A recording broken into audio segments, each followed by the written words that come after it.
බෝධි පූජාවක් තියන්නේ ගිහිල්ලා සම්පූර්ණ බෝමලුව සුද්ධ කරලා අතු ගාලා ආසන දෝවණය කරලා මල් පූජා කරලා පහන් පූජා කරලා ඊට පස්සේ පහන් වැට සුද්ධ කරලා ඖෂධ තම්බගෙන යන්න ඕන. පොළ බොළ නිකන් වට්ටිවල දාගෙන අර කීල විකුණන අම්මා වගේ ගෙනියන්නේ නැහැ.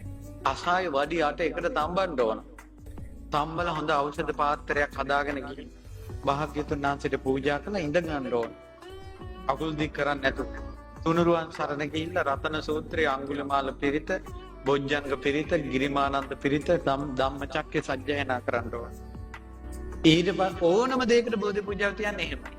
ඊට පස්සේ මෛත්‍රී භාවනාව විනාඩි 5-10ක් වඩලා අවසානයේදී සත්‍යක්‍රියා කරන්න ඕන.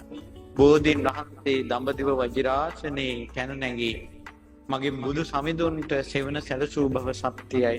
සම්බුදු වන මොහොතේ ඔබ වහන්සේට සෙවන සැලසූ බව සත්‍යයි. සක්මන් කරන මළුවට සෙවන සැලසූ බව සත්‍යයි. යමක මහා ප්‍රාතිහාර්ය පාන මොහොතේ පාවඩයක් වූ බව සත්‍යයි.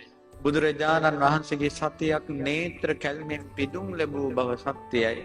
දෙවියන් බඹුන් ඔබ වහන්සේට වැඳපු බව සත්‍යයි. රහතන් වහන්සේලා බෝධීන් වහන්සේට වැඳපු බව සත්‍යයි. දක්ෂිණ ශාඛා වහන්සේ ලංකාවට වඩම්මපු බව සත්‍යයි. අනුරාධපුර උඩමළුවේ වැඩ සිටින බව සත්‍යයි. අෂ්ටඵල බෝධීන් වහන්සේලා දෙතිස්ඵල බෝධීන් වහන්සේලා වැඩ සිටිය බව සත්‍යයි. මේ උතුම් බෝධීන් වහන්සේගේ ආනුභාවයේ සත්‍යයි. මමද මේ බෝමළුවට පැමිණ මළුපෙත් මං අමදා මල් යහන් සෝදා මල් පුදා පහන් දල්වා පතුරවා ඖෂධ පූජා කරපු පිම්බලයේ සත්‍යයි. මා තෙරුවන් සරණ ගිහිල්ලා පංචශීලයේ පිහිටලා රතන සූත්‍රයේ පිරිත් සජ්ජායනා කරපු බව සත්‍යයි. මෛත්‍රිය පැතුරු බව සත්‍යයි.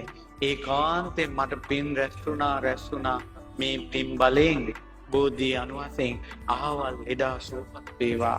ඖෂධ පූජා කරපු පින් බලයෙන් සුවපත් වේවා. මගේ පුතාට සෙත් වේවා. අධ්‍යාපනයට සෙත් වේවා කියලා අවසාන සෙත් පතනවා. ඔය විදියට කළොත් සෙත් සැලසෙනවාද නැද්ද? සැලසෙනවාමයි.